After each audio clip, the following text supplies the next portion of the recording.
Aí, graça e paz a todos, amém? Quantos estão felizes com Jesus? Amém. Tenho certeza que Ele também está feliz com vocês pelos 13 anos. Eu ia falar quase 14, né? Quase 14, mas eu quero trazer uma palavra sobre isso, né? Na verdade, eu quero dizer algo para essa igreja. Eu tenho uma grande impressão que o 14º ano vocês não estarão aqui. O 13º ano é o ano de preparação para o fim de uma etapa de 14 anos. E eu creio que algo grande estará vindo sobre essa igreja. Então, o número 13 é um ano de preparação. Não é um ano amaldiçoado não, né? Não é um ano amaldiçoado não, pelo contrário. É um ano de preparação. É o último ano para findar 2 ciclos de 7 anos. Ou seja, 2 ciclos de 7 anos está fechando. E aí algo tremendo está para acontecer no 14º ano. E se preparem, Deus vai trazer algo muito grande nesses 13 anos. Deus vai mexer na mentalidade, Deus vai trazer pessoas, Deus vai mexer nas finanças, Deus vai começar a incomodar pessoas. Eu consigo ver Deus trazendo sonhos, visões, pessoas vão vir aqui trazer palavras proféticas. Deus vai trazer pessoas, né? Se eu fosse a igreja, a liderança da igreja, começa a tratar com carinho sonhos e visões. As pessoas começam a sonhar nos grupos familiares, comecem a anotar, comecem a escrever, né? Algo grande está vindo. 13 anos é um ano de grande preparação. É quase que, não sei quantos já tiveram esse privilégio de viajar de avião, né? Quando o avião para lá que ele vai devagarzinho até lá na cabeceira da pista, e daqui a pouco ele embica ali naquela reta, e ali eles ficam ali só esperando o cara da torre dizer, decolagem autorizada. Esses 13 anos é o período onde o cara da torre diz, está autorizado. 13 anos é o período dele, fala isso até ele percorrer toda essa pista e levantar voo. Esse será o 13º ano de vocês. 13º ano de vocês. Eu quero dizer que se você não gosta de mudança, você vai sofrer esse ano. Se você não gosta de surpresa, você vai sofrer esse ano.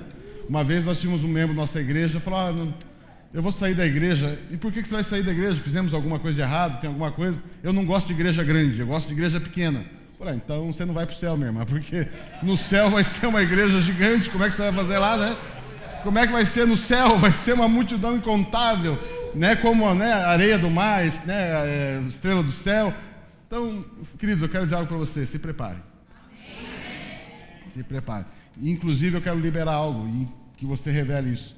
Deus vai trazer muito dinheiro para vocês. Pessoas aqui nessa igreja vão ter promoção, pessoas nessa igreja vão ter emprego novo, pessoas nessa igreja vão ganhar dinheiro como nunca. E esse dinheiro não é para você gastar, esse dinheiro vai ser por quê? Vai ser igual Êxodo 25, que o pastor Saulo leu. Êxodo 25 ele diz, tragam as ofertas. Mas Deus não pediu algo que eles não tinham, Deus pediu algo que eles tinham. Eu estava conversando com o Saulo, com a Cris hoje de manhã, né? Eu aprendi essa semana passada. Eu aprendi semana passada com um irmão da nossa igreja. E ele é um irmão assim bem simples e tal, mas ele sempre quando ele abre a boca é uma coisa impressionante. E ele falou assim, papi, eu aprendi algo na minha vida. Eu falei, o que você aprendeu? Eu aprendi a diferença entre ganho e recebimento. Eu falei, ganho e recebimento? Como assim? Ele falou assim que eu dizimo, nós estávamos falando sobre o assunto de dízimos, eu dizimo em cima do que eu ganho e não em cima do que eu recebo.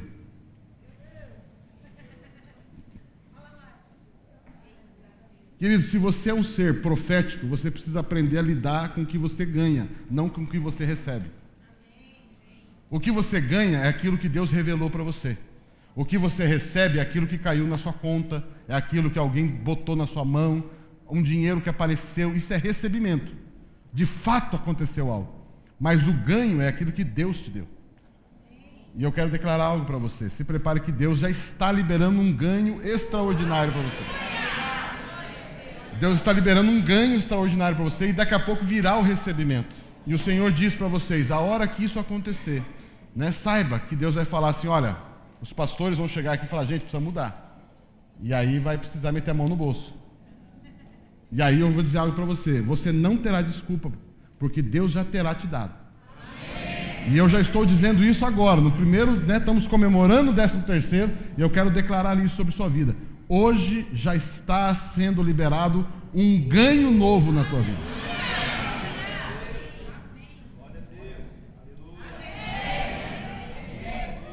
Faz assim, recebo. Está liberado, está liberado. Aleluia. Aleluia. Glória a Deus. Glória a Deus. Então, 13º ano será um ano extraordinário, sabe? Extraordinário. Queridos, obrigado. Vamos seguir aqui, né? Eu sei que é bom louvar o Senhor, mas tendo em vista o horário aqui, vamos ministrar a palavra de Deus. Mas eu estava ali orando e tal, eu falei, olha, tremendo isso. Queridos, é um privilégio, né? O prefeito da cidade está aqui, um grande privilégio, uma grande honra, não no sentido por ser uma autoridade. Queridos, eu estava conversando com os irmãos, eu sou um cara muito ligado a sinais, sabe? Eu sou um cara muito ligado, assim, a alguns acontecimentos. Queridos, essas coisas assim, não é só porque alguém convidou, queridos, Deus move as coisas. Deus move as coisas. Está aqui a autoridade da cidade vindo aqui, e eu quero declarar essa palavra. Está aqui, né, a cobertura espiritual da igreja, o pastor Roberto, a pastora Sueli. Queremos declarar essa palavra com bastante temor diante das pastores aqui. Eu creio nisso. Como o Saulo falou, há 22 anos estamos aqui. Né, eu tive o privilégio de estar desde o começo da Comunhão Cristã de Blumenau, né, lá com o pastor Daniel. E agora estamos aí, o tempo vai passando, né, Roberto? Vai passando, Jesus amado. E caminho com Pio, né, pastor Pio, desde o começo também da aba, temos esse privilégio também, e é com temor que falamos isso, eu creio grandemente. Amém? Vocês estão felizes com Jesus? Amém! Aleluia, aleluia. Eu quero compartilhar uma palavra com os irmãos,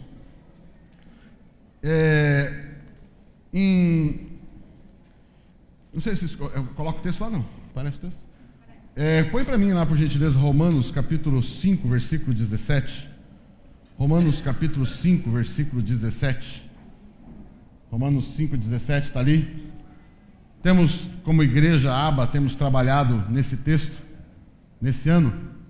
Porque se pela ofensa de um só, a morte veio a reinar por esse, muito mais os que recebem abundância da graça e o dom da justiça reinarão em vida por um só, Jesus Cristo. Aqueles que recebem o quê? Abundância da graça e o dom da justiça reinarão em vida por meio de um só, a saber, Jesus Cristo. Amados, nós temos trabalhado esse ano, como vocês têm trabalhado nesse tema, nós temos trabalhado com o tema Herdeiros da Justiça. E esse tema nós temos batalhado nele, trabalhado, meditado com ele. E esse texto, ele fala sobre herdarmos, sermos herdeiros. Mas quando fala sobre sermos herdeiros, né, ele fala herdeiros do quê? Herdeiros da justiça. E aqui o texto diz que nós, através da abundância da graça e o dom da justiça, nós reinaremos. Reinaremos aonde? Em vida. Nós manifestaremos a vida de Deus, o reino de Deus, naquilo que estamos fazendo, nosso dia a dia. Então eu quero dizer algo para você, nós temos como reinar. Reinar é influenciar, reinar é manifestar a vontade de Deus naquilo que estamos vivendo, fazendo, sendo. Aonde estamos? Manifestar através da abundância da graça e do dom da justiça. Dom aqui é presente, a palavra dom, cálice, presente, ou seja, algo que nós recebemos de graça, o dom da justiça. E eu quero falar um pouquinho com vocês sobre essa questão da nossa herança. Põe para mim, por gentileza, agora, eu sei que você conhece essa história, mas vamos ler essa história novamente. Lucas capítulo 15, versículo 11, história do filho pródigo. Quando falamos de herança, né, não tem como não citar também essa história. Disse-lhe mais, Lucas 15, 11, disse-lhe mais, certo homem tinha 2 filhos. O mais moço deles disse ao pai, pai, dá-me parte dos bens. Diga comigo, parte dos bens. diz ele, dá-me parte dos bens que me toca, que me pertencem. E repartiu, pois, os seus haveres. Pode ir avançando. Poucos dias depois, o filho mais moço, ajuntando tudo, partiu para um país distante. Diz assim, ajuntando tudo. Partiu para um país distante e ali desperdiçou os seus bens. Desperdiçou o quê? Os seus bens, vivendo dissolutamente. E havendo ele dissipado tudo, houve naquela terra uma grande fome e começou a passar necessidades. E então foi encontrar-se com um dos cidadãos daquele país, o qual, mandando para os seus campos apacentar porcos, e desejava encher o estômago com as alfarrobas que os porcos comiam, e ninguém lhe dava nada. Caindo, porém, em si, disse: quantos empregados do meu pai têm abundância de pão, e eu aqui pereço fome. Levantar-me-ei, irei ter com meu pai, e dir-lhe-ei: Pai, pequei contra o céu e diante de ti. Já não sou digno de ser chamado teu filho. Trata-me como um dos teus empregados. Levantou-se, pois, e foi para o seu pai. E estando ele ainda longe, seu pai o viu, encheu-se de compaixão e, correndo, lançou-se-lhe ao pescoço e o beijou. E disse-lhe o filho: Pai, pequei contra o céu e diante de ti, já não sou digno de ser chamado teu filho. Mas o pai disse aos seus servos: Trazei depressa a melhor roupa, vestilha e ponde-lhe um anel no dedo e alparcas nos pés. Trazei-me também um bezerro cevado, comamos e regozijamo-nos. Porque este meu filho estava morto e reviveu, tinha-se perdido e foi achado, e começaram a se regozijar. Mas esse texto fala de herança. Esse texto fala de usufruir da herança. Esse texto fala de usufruirmos dessa herança, daquilo que o pai tem. E eu vejo que quando o filho pródigo, ele pediu a herança, ele começou bem, porque ele entendeu que ele era filho, ele entendeu que ele tinha direito à herança, e ele então pede para o seu pai. E quando ele então começa a entender, eu sou filho e tenho direito à herança, então eu posso pedir a herança. Eu posso usufruir daquilo que é meu, porque eu tenho um pai, aquilo que é do meu pai também é meu, então eu posso usufruir. Então esse rapaz começou bem. Esse rapaz iniciou o seu pensamento da forma correta. Mas ele começa a errar quando? Quando ele determina o que ele está pedindo. Quando ele determina o que ele quer. Quando ele mostra o que ele está aguardando. Quando ele passa por ele, quando ele entra nesse campo agora, de definir o que ele estava pedindo, aí começam então os erros dele. Que na verdade a gente até fala mal desse rapaz, né? A gente até critica ele, trata ele com um desprezo, ou puxa, que cara cabeção, né? Que olha só o que aconteceu com ele. Mas isso é muito natural também em mim e você. E talvez você e eu, todos os dias cometemos o mesmo erro sem saber. Primeiro, eu e você precisamos descobrir que nós somos filhos de Deus. Isso já é algo tremendo. Nós não somos criaturas de Deus, nós não somos servos de Deus, nós somos filhos de Deus. E a Bíblia diz que se nós somos filhos, nós somos também o quê? Herdeiros de Deus. E o que mais? Co-herdeiros com Cristo. Ou seja, o conceito de paternidade, de filiação e de herança já é um conceito tremendo. E se eu e você descobrimos, entendemos esse assunto, herança, paternidade, filiação, já é algo tremendo, já é algo maravilhoso, né? Mas aqui então começa o erro do filho pródigo, que talvez seja o meu e o seu, e por isso nós muitas vezes na nossa vida patinamos tanto.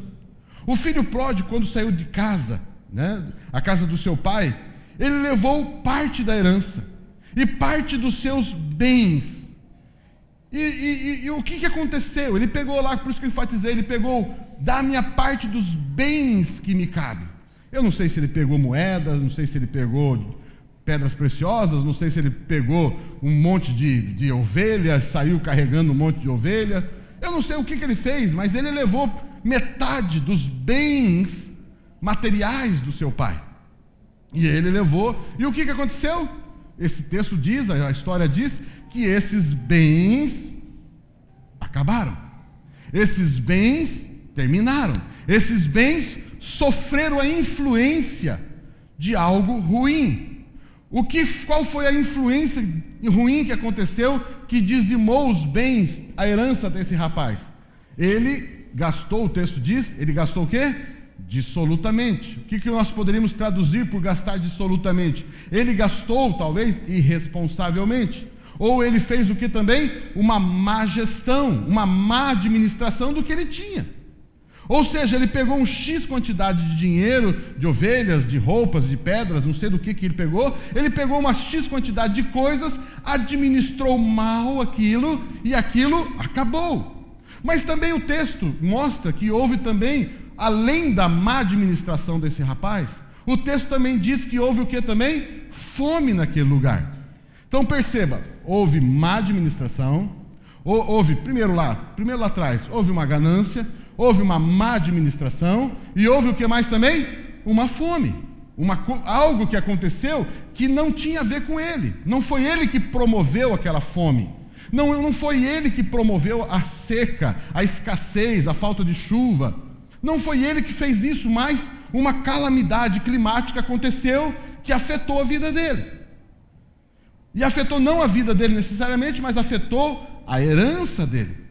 Aí a pergunta que eu faço para você é: que herança é essa que está sujeita a uma má administração, sujeita a um fator climático, sujeita a dificuldades? Que herança é essa que uma situação adversa que aconteça, seja uma má administração, seja um desemprego, seja uma doença, seja uma fome, seja uma briga, seja uma perseguição, seja um problema do dia a dia que aconteça, que herança é essa que é mais fraca do que essas coisas? Se nós somos herdeiros de Deus, você acha que Deus te daria uma coisa que acaba?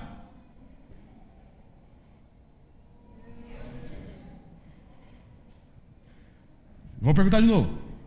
Se nós somos herdeiros de Deus, você acha que Deus nos daria uma herança que é mais fraca que uma má administração? Mais fraca que uma fome, uma seca? Mais fraca que uma crise nacional? Mais fraca que a corrupção do governo? O que vocês acham? A herança de Deus, diga assim comigo, a herança de Deus é indestrutível.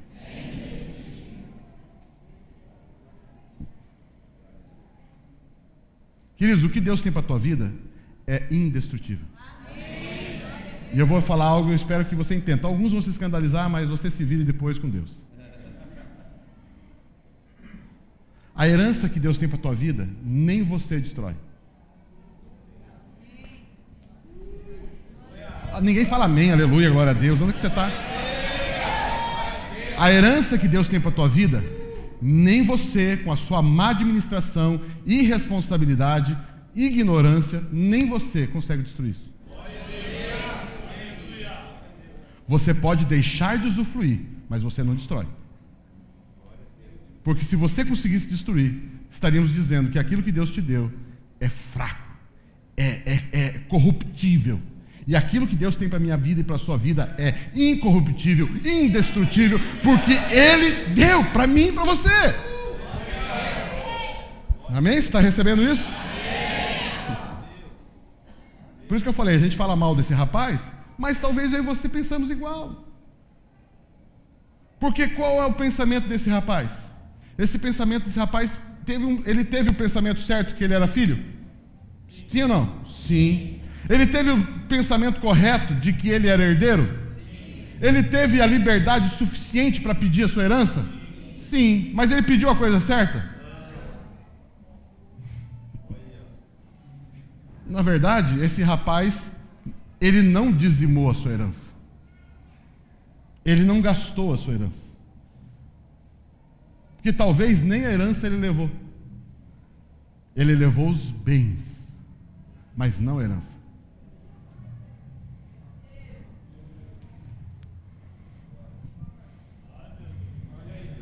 Porque a pergunta é, quem disse para você que herança é dinheiro? Quem disse para você que herança é emprego novo? Quem disse que herança é casa? Quem disse que a herança é carro? Quem disse que a herança são coisas que são destrutíveis? Se você diz que a tua casa é herança do Senhor, você está dizendo que essa herança é destrutível.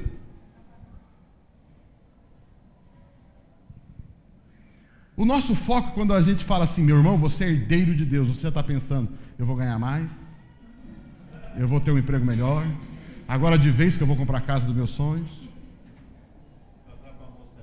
vou casar com a moça rica, com a moça, né, com o rapaz rico.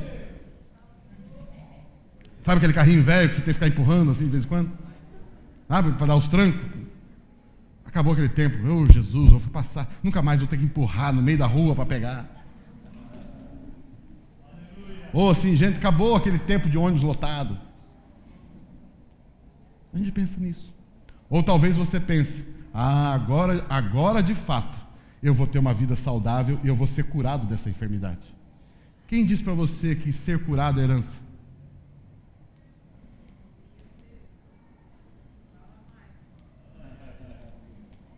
A cura não é herança. A cura é um benefício. O dinheiro é um benefício, a casa é um benefício, é um agrado, mas isso não é herança. É algo que ele tem o maior prazer em te dar. Mas a herança é muito superior a isso. Então minha herança vai ser o dom de curar? Também não. Dom de pregar? Também não. O texto diz, aqueles que recebem o quê? Abundância da graça. O que é abundância da graça? Mais dinheiro? Uma casa melhor? Né? O que é abundância da graça?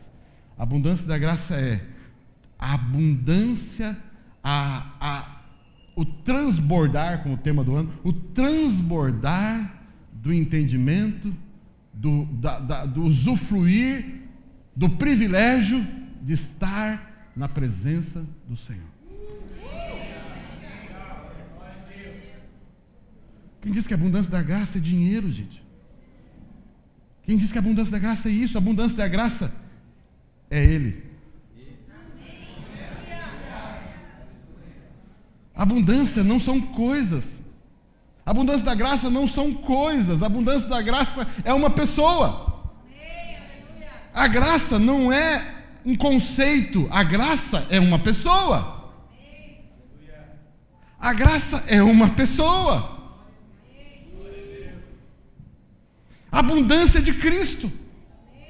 A abundância do entendimento. Quem é Cristo? Quem é Jesus? Quem é Deus? E que mais? Quem sou eu? Quem sou eu nele? Isso é abundância da graça. E o que mais? E o dom da justiça. Como é que se reina sobre a terra? Recebendo o quê? A abundância da graça e o dom da justiça. Não diz recebendo dinheiro, não diz recebendo cura, não diz recebendo unção, não diz recebendo dons espirituais, diz recebendo o quê? A abundância da graça e o dom da justiça. É claro que todas essas coisas que eu falei vêm junto no pacote. São consequências de algo maior. Mas eu quero dizer algo para você, eu e você, nós precisamos parar de diminuir a graça. Nós precisamos parar de diminuir a nossa herança. Quem está me ouvindo aí? Amém. Amados, as coisas como dinheiro e bens são sujeitos a acabarem. Logo, a nossa herança não são coisas que acabam. Coisas que são mais frágeis, que eu falei aqui, que o tempo, que a má administração, mais frágeis que o ladrão. Um ladrão que entra na sua casa e leva, de repente, o que você tinha. Mais frágil do que a ferrugem. Imagina você acha, uma ferrugem consegue consumir o que é teu. Um cupim consegue lá destruir o que é seu. Que herança é essa? Você está louco? Amados, a herança de um personagem famoso na Bíblia, a herança de Jó, não eram coisas. Deus chega para Satanás e fala: ei, cramunhão, Ô Cramunhão, você que está passando por aqui. Ô Cramunhão, você viu meu servo Jó? Você viu ele? Você viu meu filho lá? Viu ele? Homem reto, íntegro, se desvia do mal. Daí o que o Cramunhão diz para Deus? É claro que ele é assim. Você o envolve de coisas, você o enche de coisas, é por isso que ele é bom. Sabe por que essa igreja louva que nem os canarinhos assim, não? Sabe por que essa igreja dança que nem os canarinhos? Porque eles estão sendo abençoados com dinheiro.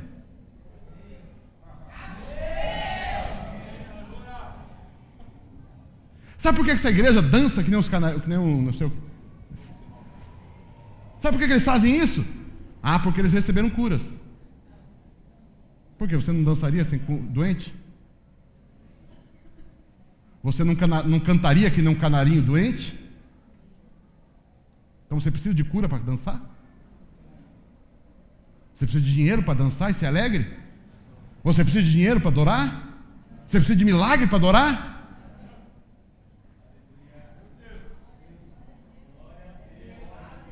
Então qual é a motivação dessa dança toda?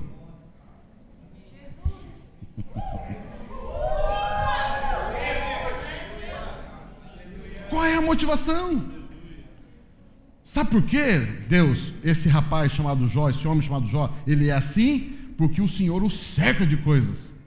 Aí Satanás dançou, né? Aí ele dançou. Aí Deus olhou para ele e falou: cara, Satanás, você não conhece Jó.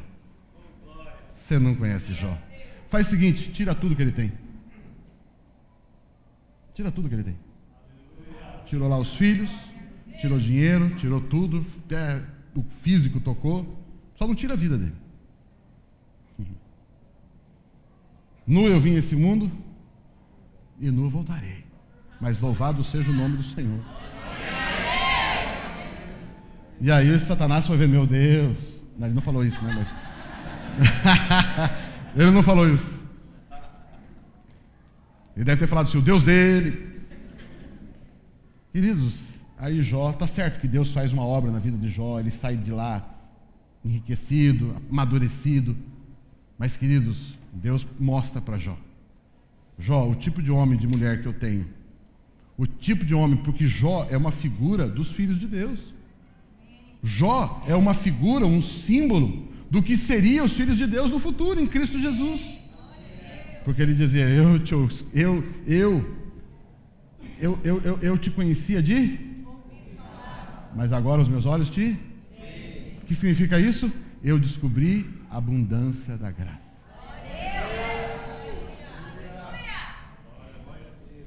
Jó não tinha conhecido ainda a abundância da graça. Quero dizer algo para você. Quando você é filho de Deus, coloca para mim Gálatas capítulo 4, versículo 1. Gálatas capítulo 4, versículo 1. Vamos ver lá? Vamos aprender aqui. Ora, digo que por todo o tempo em que o herdeiro é o quê? Em nada difere do escravo, servo, ainda que seja senhor de tudo. Olha lá, o filho pródigo é o menino ali. Próximo. Mas está debaixo de tutores, cuidadores da autoridade do meu pai. Próximo. Assim também nós, quando éramos meninos, sujeitos reduzidos à servidão, debaixo dos rudimentos do mundo, mas vindo à plenitude dos tempos, a abundância da graça, Deus enviou o seu Filho, nascido de mulher, nascido debaixo da lei, para resgatar os que estavam debaixo da lei, a fim de recebermos a adoção de filhos. Queridos, quando você e eu, nós somos filhos e ainda a gente conceitua ser filho e ser herdeiro, que já é uma grande, tremenda, já é maravilhoso você descobrir isso. Poucos descobrem isso, estão na lei ainda, estão vivendo uma vida terrível. Mas quando você descobre que você é filho, o primeiro passo que você vai pensar é pensar em bens. O filho pródigo mostra esses meninos aqui. Aquele crente que ainda é menino. O crente menino fica pedindo coisas. Não fique tranquilo, você continua filho. Tá? Você é filho de Deus, amado, Ele te ama, Ele vai ficar te esperando na porteira quando você voltar. Porque você é um filho que está pedindo coisas e Ele vai te dar coisas. Só que você vai, talvez, ver essas coisas se desgastando. O filho pródigo é o primeiro estágio da vida cristã, aonde você primeiro descobre que você é filho. Oh, aleluia, eu sou filho.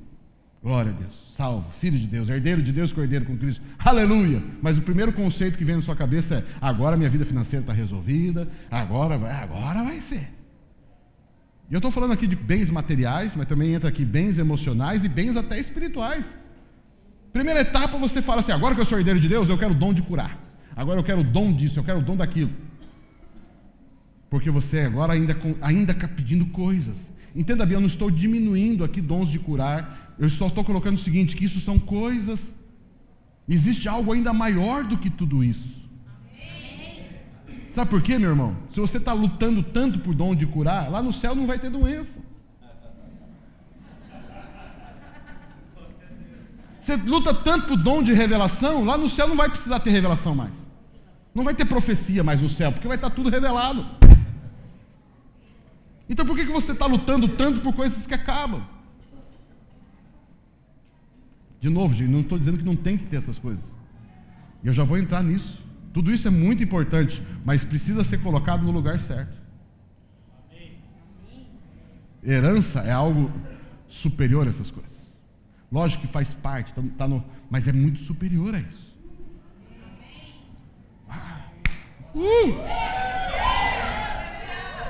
Então qual é a nossa herança?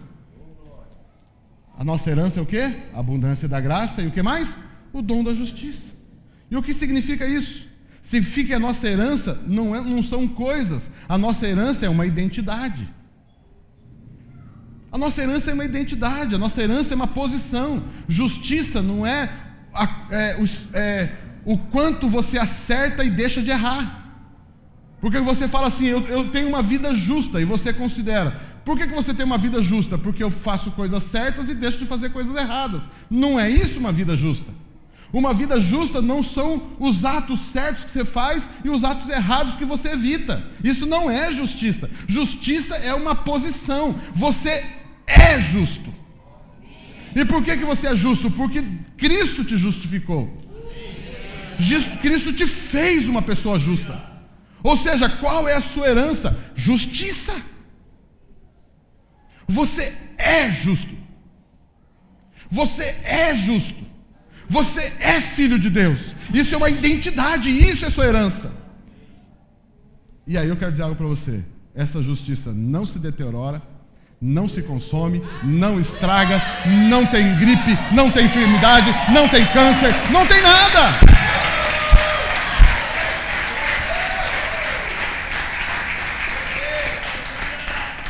A doença pode te pegar, mas não destrói a tua justiça. Não existe câncer na justiça.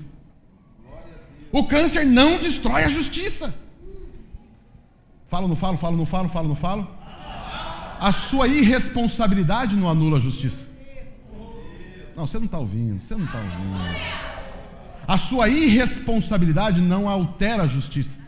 Porque você não tem, queridos, eu vou falar de novo. Eu e você não temos poder para destruir a justiça. Porque a justiça não foi feita por nós e nem por ninguém. A justiça foi feita por Cristo. Você já imaginou? Eu e você conseguimos destruir o que Jesus fez?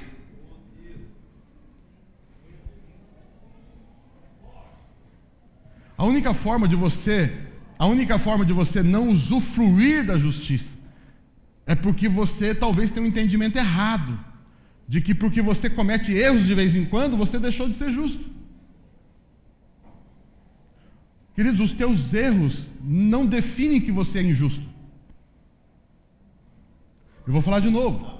Os teus erros não definem que você é injusto, porque a sua justiça não está condicionada ao seu acerto ou ao seu erro. A justiça está condicionada ao que Jesus fez.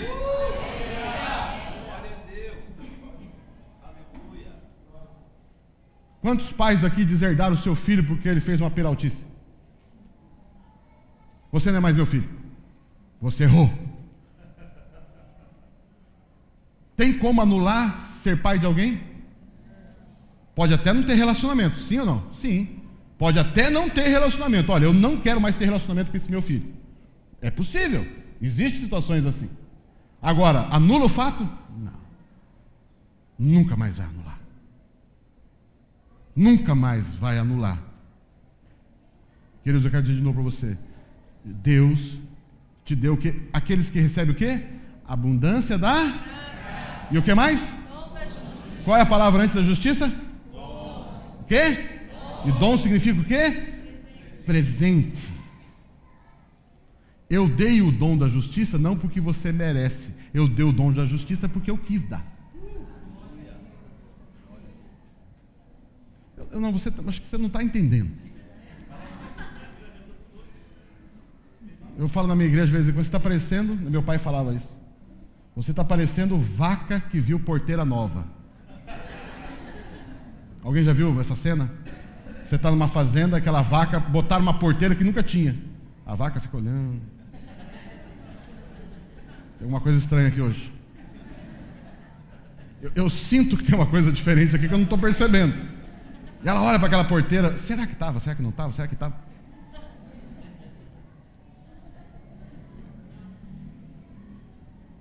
Às vezes, quando uma olha para a outra assim...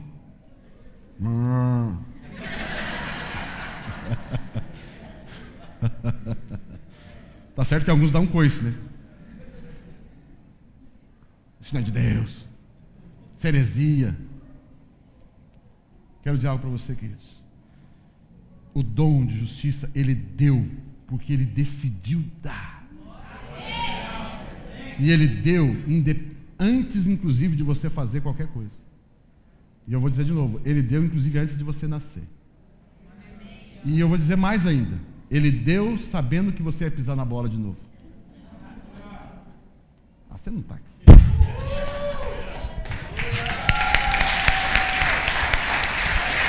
Aleluia!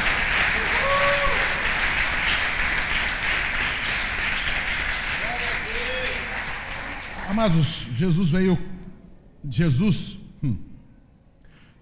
ele não veio necessariamente apagar, embora ele apagou, mas ele não veio necessariamente fazer. Jesus veio restituir uma posição que se perdeu. Jesus veio trazer de volta o homem à posição que ele tinha antes, que foi planejado. Aí isso chama-se justiça. Agora, que esse homem, olha que coisa tremenda. Jesus veio, morreu na cruz, derramou seu sangue, né? Pagou a dívida. E agora que ele pagou a dívida, esse homem se tornou o quê? Justo. Justiça, dom da justiça. Agora que Jesus morreu, o ser humano se tornou justo. Só que existe algo maior que isso. E o que será? Aí diz assim, e aqueles que recebem a adoção. Agora que você é justo, Ele te adotou.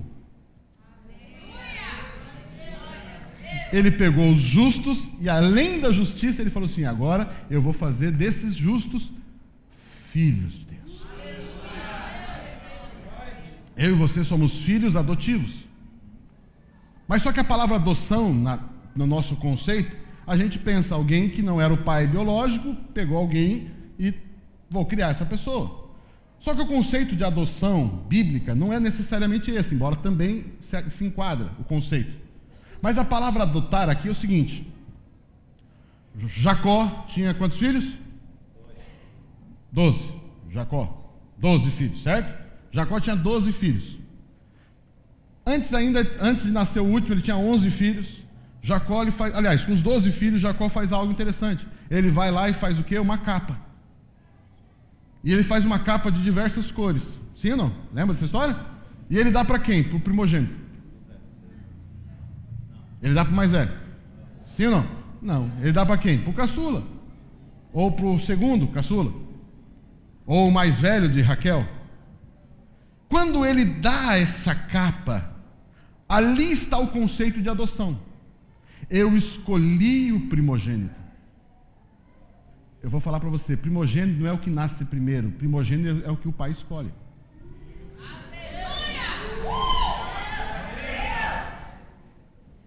Primogênito não é necessariamente o que nasceu primeiro, primogênito é o que o pai escolhe. Mas aí Deus entrou numa encrenca. Porque quem nasceu primeiro foi Jesus. Jesus não era unigênito? Depois ele passou a ser o quê? Está aí os outros. Aí, como é que eu resolvo isso? E agora? Tive uma ideia. Eu vou fazer a igreja dos primogênitos inscritos no céu. Já viram isso em Apocalipse, não?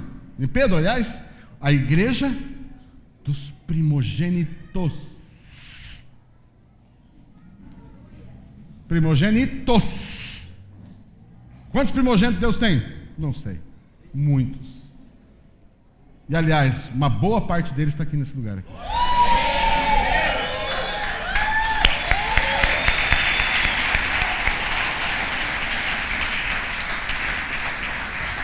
Diga assim: eu sou filho primogênito de Deus por causa da adoção em Cristo Jesus. Deus pegou os justos e os adotou. E os adotou fazendo deles primogênitos. E dando a eles todo o direito de primogênito. E qual que é o direito do primogênito? Qual que é o direito do primogênito? Herança, mas qual herança? E eles, os que têm abundância da graça e o dom da justiça, eles? Qual que é o papel dos primogênitos? Reinar em vida. Por que reinar em vida? Porque reinar é o papel do pai. E o papel do pai, o pai pegou o seu papel e entregou para os filhos. Quais filhos? Os primogênitos. Por que você e eu podemos reinar em terra? Porque somos primogênitos.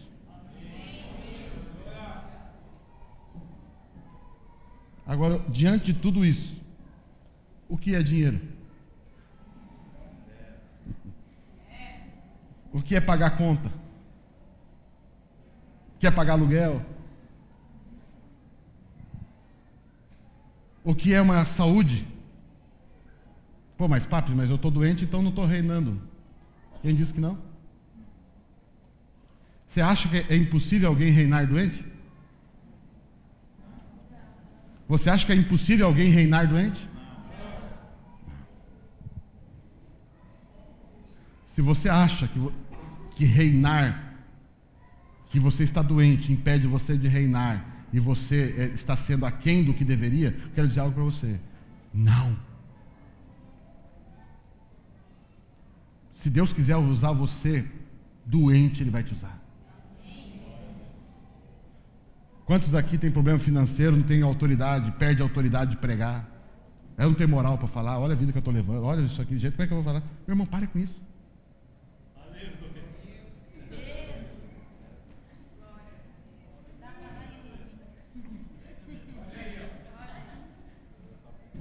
Amados, eu quero que você deixe o diabo em maus lençóis. Eu quero que você dê trabalho para o diabo. O diabo vai achar muitas vezes que botar uma doença em você, ele vai conseguir vencer você. O diabo vai achar que colocar problema financeiro na sua vida vai segurar você. Ele acha que fazer as pessoas mentirem, se levantarem contra você, ele vai impedir você. E ele vai cair e quebrar a cara, porque ele vai descobrir que nada segura você. Nada segura você. Nada segura. Aleluia!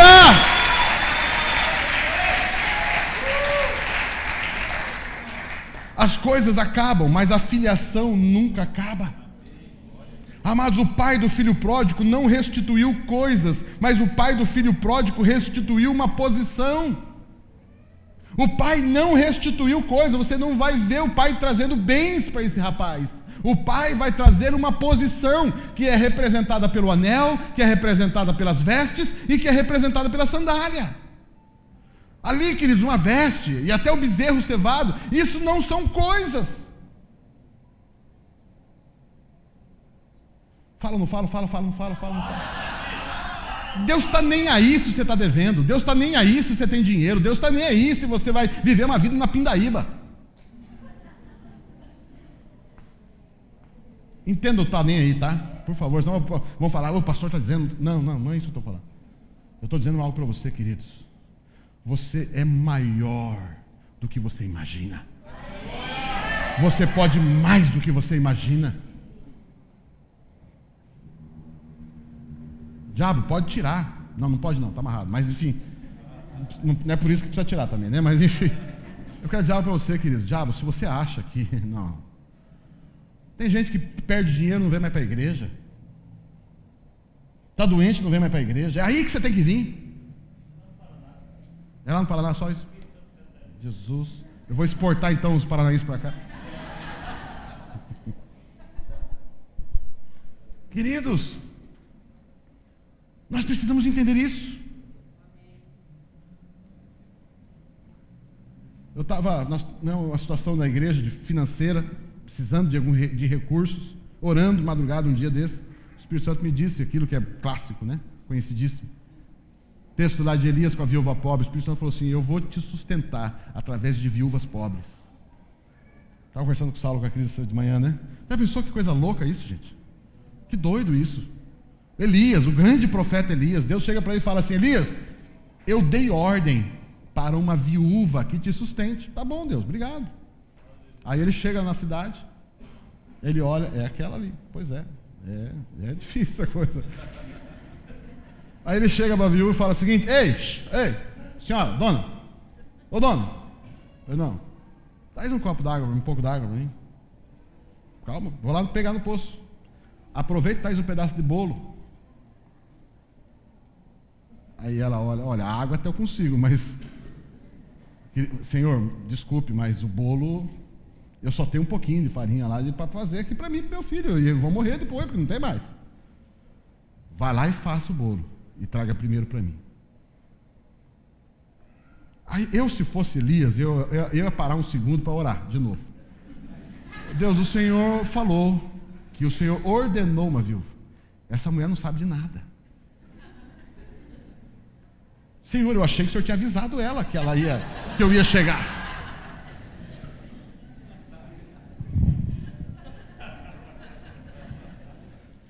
Deus, a mulher nem sabe que ela vai ter que me sustentar. Já pensou assim, vai vir um profeta aí, seguinte, ele vai vir aqui, eu mandei você sustentar, você pega esse pedaço de bolo, não era mais fácil? Não economizaria para Elias? Elias, seguinte, Deus me avisou que você ia vir, eu só tenho esse punhado, mas já que Deus falou, eu vou dar para você. Falo, não falo. Por que você fica bravo quando os pastores pedem dinheiro? Eu vou dizer algo para você, queridos. Aí eu estou falando pastor de verdade, né? Homem de Deus. Quando um homem de Deus pede oferta na igreja, é porque Deus já ordenou bênção sobre a tua vida antes. Você já ganhou, mas talvez não recebeu ainda. Só que como você não recebeu, você acha que não tem.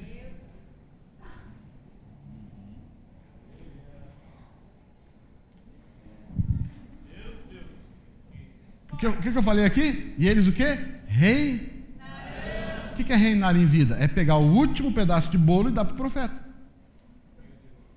Isso é reinar em vida. Você acha que reinar em vida é pegar um montão que você tem e dar para o profeta? Está sobrando um monte, então agora eu vou ser um mantenedor da obra de Deus. Catar coquinho, cara. Deus me abasteceu financeiramente, eu tenho abundância, e agora eu posso manter a obra do Senhor. Eu não prego para ninguém, mas eu dou dinheiro. Para lá com esse dinheiro. Fique se escondendo atrás do dinheiro. Você não prega e fica dando oferta. Você não evangeliza e fica dando oferta. Você gosta de falar que dá oferta e eu vou dar oferta porque eu não trabalho, mas deixa que os outros trabalhem por mim. Meu irmão.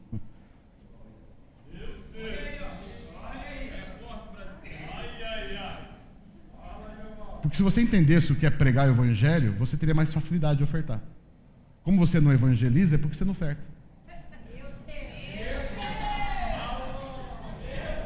Pastor,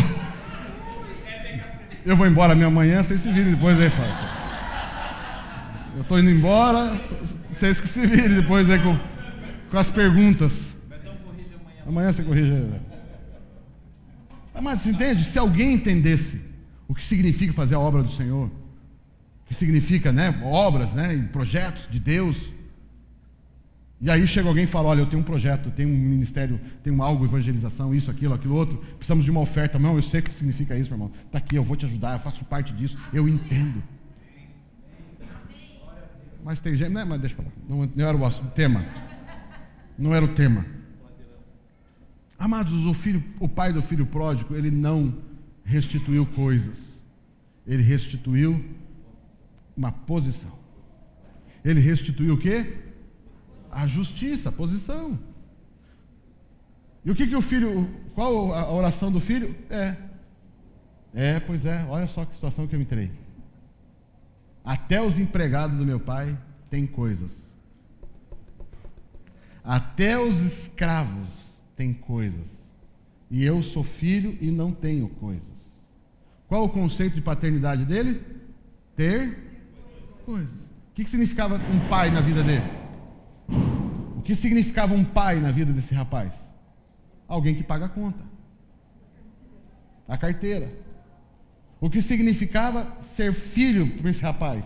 Eu tenho alguém que me paga a conta. Eu tenho alguém que me dá coisas.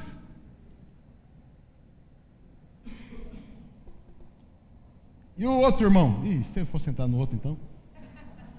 Pois é, eu trabalho para o senhor aqui o tempo todo, me deu uma coisa para mim. Eu nunca ganho nada. Senhor, eu estou aqui orando, eu estou aqui nessa igreja. Eu entrei nessa igreja doente, estou doente até hoje. Fala, não falo. Entrei solteiro aqui, estou solteiro até hoje.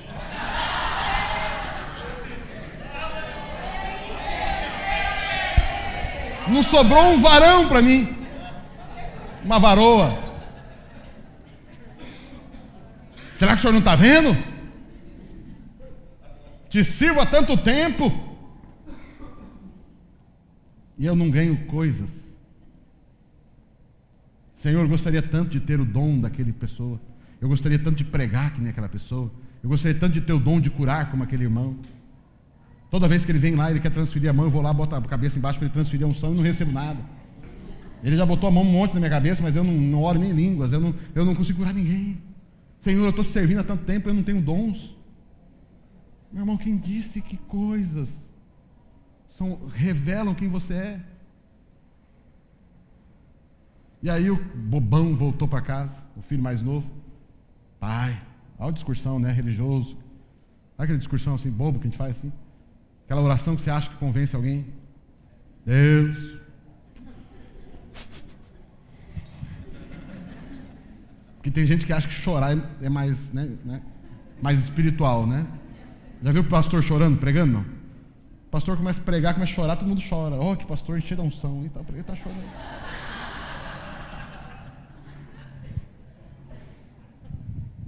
Ou dá um aleluia, né? O pastor começa a chorar e começa, aleluia, glória a Deus. Tudo bem, amado, não estou falando contra chorar aqui, tá? Mas, amado, ele chega lá, pai, já não sou, pequei contra os céus e perante ti. Já não sou digno de... Por que eu não sou mais digno de ser chamado teu filho? Porque eu perdi as minhas coisas.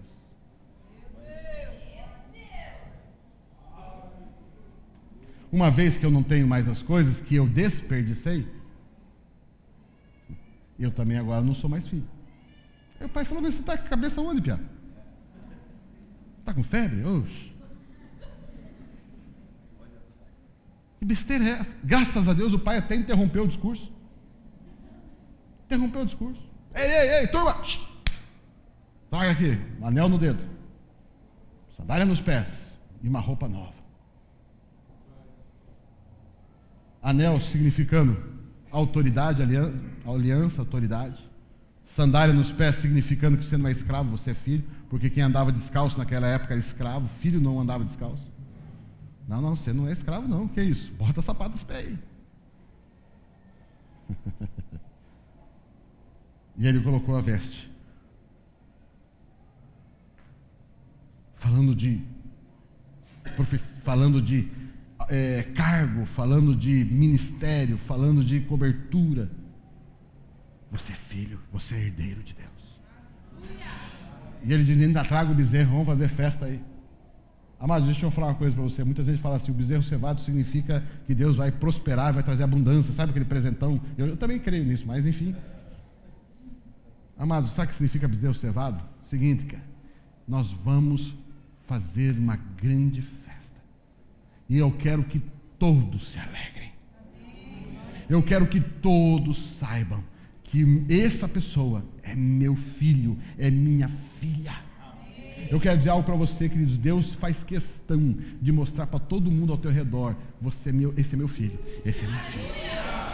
Deus apareceu lá no Rio Jordão. Meu filho,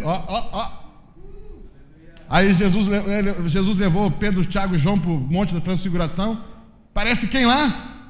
Moisés e Elias. Imagine, mano, Moisés e Elias apareceu no monte. Eu não sei como eles descobriram aquilo. Como é que sabia que era Moisés? Será que tinha uma plaquinha escrito Moisés e Elias? Moisés e Elias aparecem. E aí os caras lá, Jesus, vão fazer uma tenda para os três.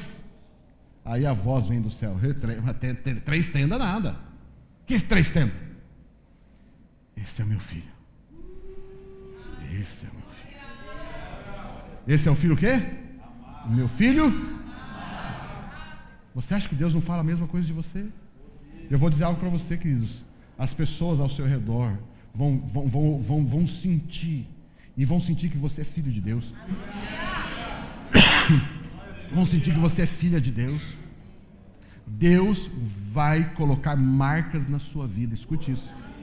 Deus vai colocar marcas na sua vida que vão fazer com que as pessoas saibam que você é filho, filha de Deus. Eu não sei se você vai gostar de ouvir o que eu vou falar. E quais marcas são essas?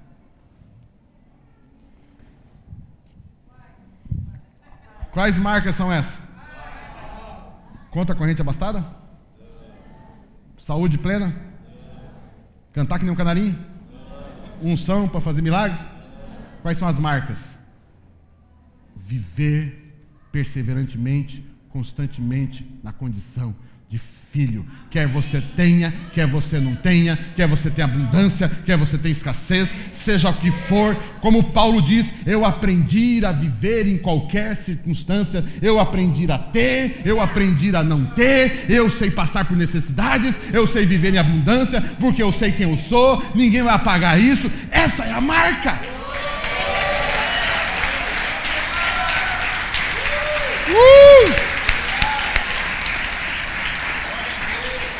Por isso, quando você está passando por uma situação difícil, que chance você está tendo.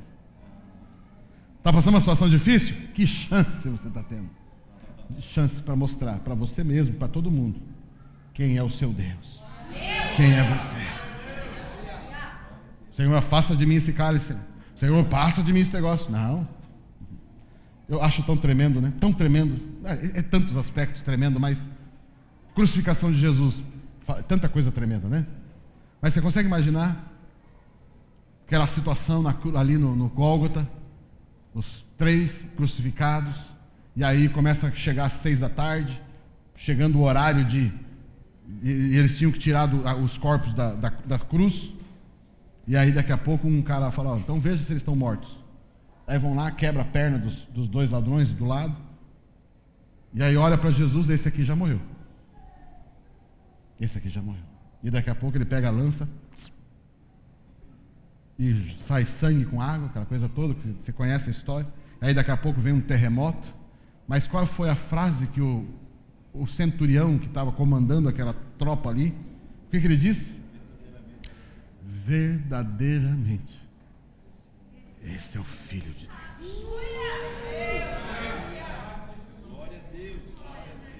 Amados, ele reconheceu que Jesus é Filho de Deus quando Jesus recebeu a coroa, quando Jesus fez o milagre, quando Jesus morreu, quando Jesus passou o pior momento da sua vida.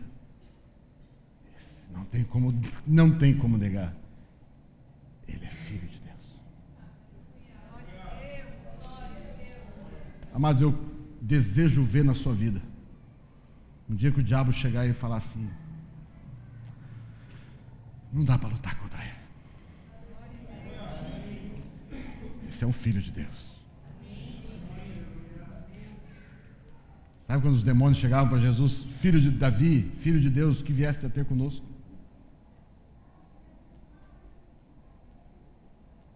Emílio, não queira ser conhecido pelos milagres que você faz, pelas mensagens que você prega, pela administração exitosa que você tem, mas queira ser conhecido por um filho de Deus, que é marcado tanto pelas abundâncias como pelas necessidades, e as pessoas sabem que você é fiel. Esse é o filho de Deus.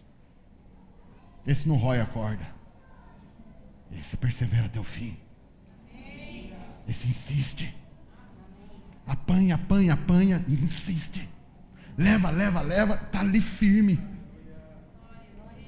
Louva a Deus, quero dizer para vocês, essa igreja, louva a Deus, porque há 22 anos, é tempo, hein? Meu Deus do céu, há 22 anos conheço o Saulo e a Cris, Roberto e a Sueli, há 22 anos. E eles estão escrevendo uma história. Vocês não estão na mão de qualquer um. Não estão. Eu conheço muito pastorzinho por aí, minha filha. Sabe, qualquer crisezinha, rói a corda e ó. Estão aí, ó, fiéis. Firmes. Constantes. E tem gente que sai correndo atrás dos grandes pregadores, das grandes promessas, dos grandes eventos. Queridos, eu vou dizer algo para você: fique com quem é fiel, fique com quem escreve história. Eu sempre digo isso para minhas aulas da FATEM, onde eu tenho de pregar. Meu irmão, seja uma pessoa que ama quem escreve história. Você não foi chamado para ter uma aventura, você foi chamado para escrever uma história. Homem de Deus, mulher de Deus, filho de Deus, filha de Deus, não vive aventuras, mas escreve história.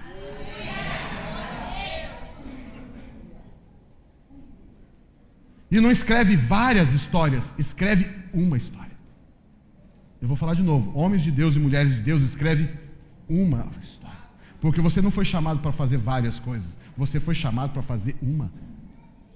Você vai prestar contas de um ministério e não de vários.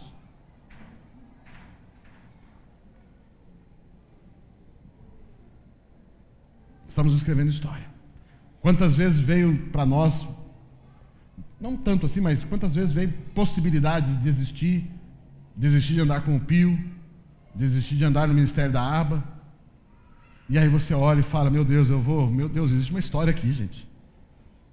Imagine, existe uma história aqui. Eu vou abrir mão de 22 anos de história, assim, porque tivemos uma briguinha, porque tivemos uma situação, por causa de 22 anos. Parece pouco, mas não é pouco. Perseverança.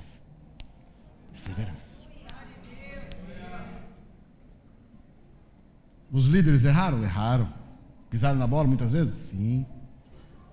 Mas eu não estou aqui porque eles acertam ou erram, estou aqui porque tem um ministério.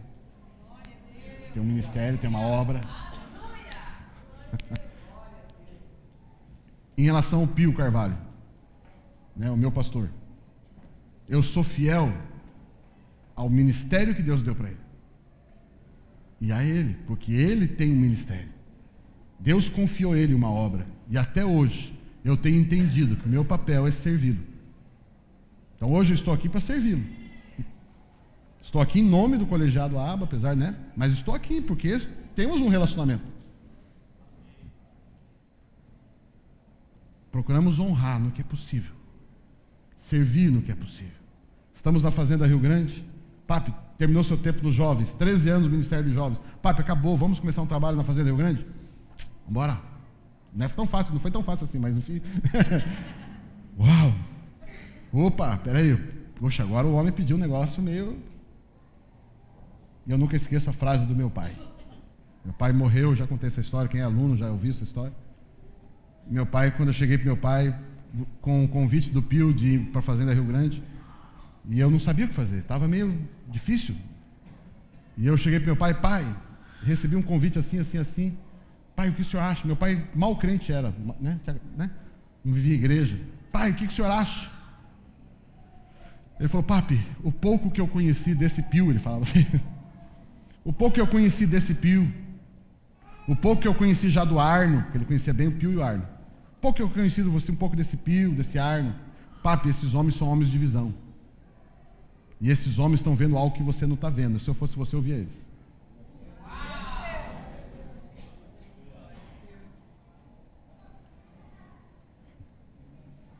Obrigado, pai. Conselhos. E aí eu lembrei, poxa, talvez eu não esteja vendo algo no processo. E aliás, não estava vendo. Mas eu confiei. Ele deve estar vendo que algo que eu não estou vendo. E eu estou aqui. Graças a Deus por aquela decisão. Graças a Dele por aquela situação. Vocês estão comigo aqui? Vamos colocar em pé, vamos aplaudir Jesus. Ele merece.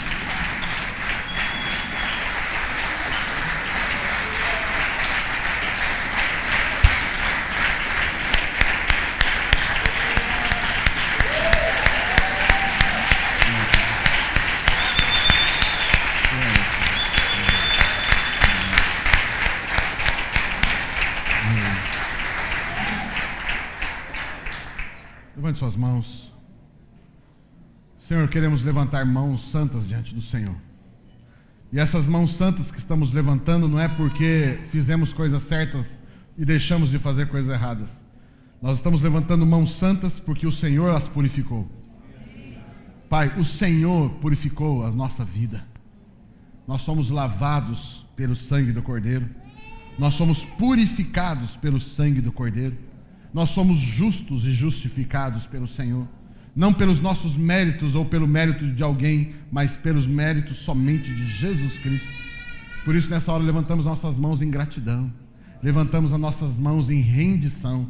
Levantamos as nossas mãos em adoração àquele que é digno de ser louvado, de ser adorado. Bendito seja o nome do Senhor.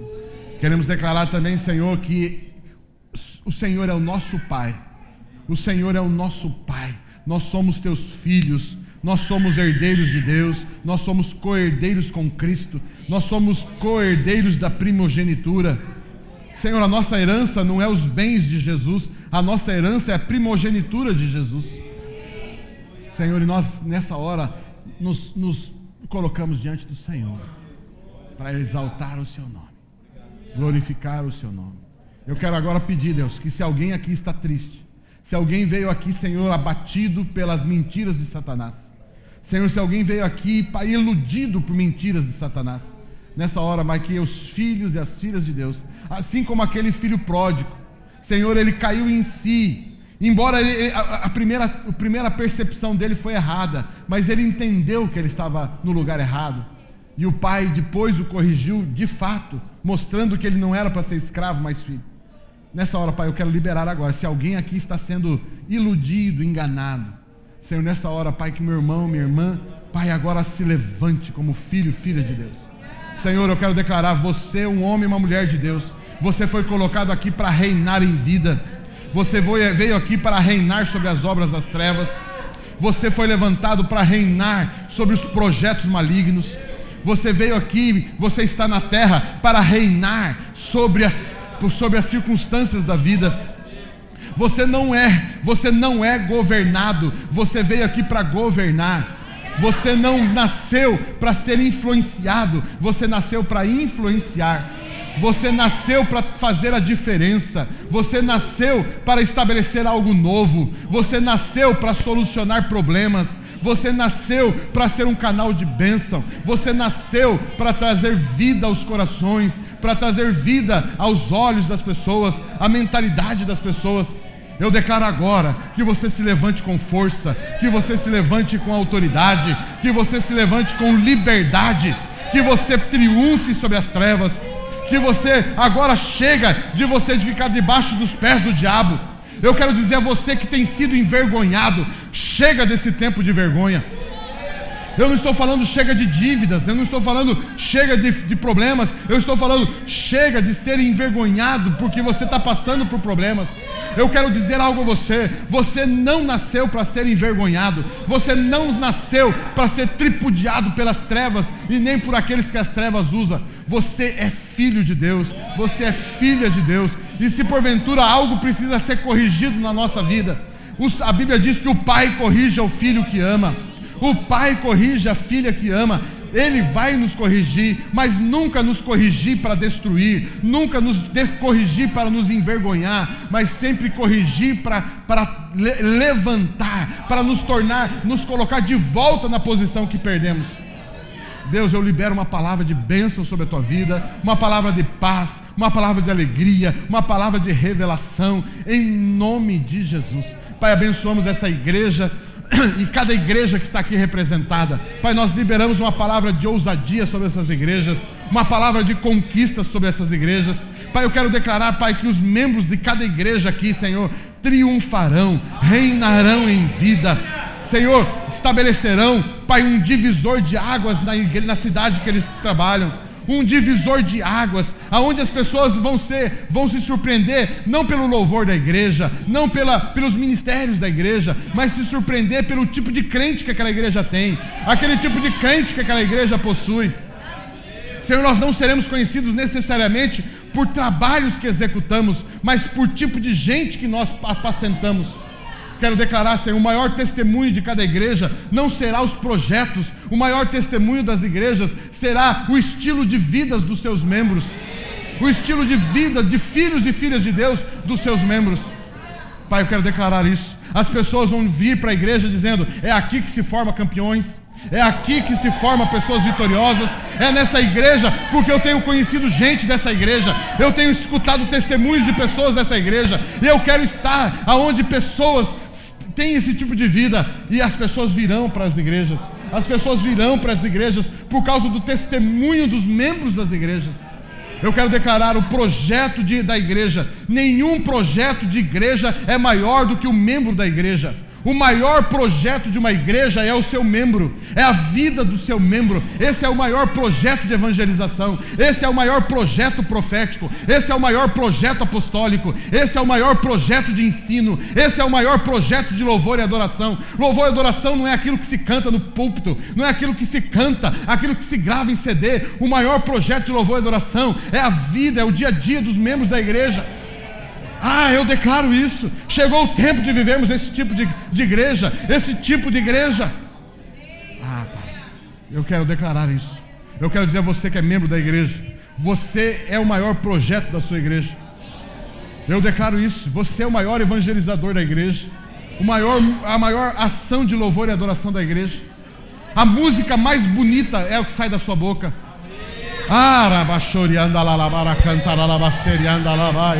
Ora, ele cantará na vassoura e anda lá na base. Pai, eu libero isso, Pai. Eu libero isso. Eu declaro um novo tempo, um novo tempo, um novo tempo. É um novo tempo. Chegou um novo tempo. Chegou um novo tempo na sua vida. Chegou um novo tempo. O ano 13 dessa igreja e o ano das outras igrejas será um ano vitorioso, um ano de testemunho, um ano de vitória, um ano que nós vamos calar a boca das trevas, nós vamos calar bocas mentirosas, nós vamos calar a bocas caluniadoras. Senhor, é o ano de grandes testemunhos, é o ano de grandes testemunhos, é um ano de grandes testemunhos, em nome de Jesus. Amém. Vamos aplaudir o Senhor.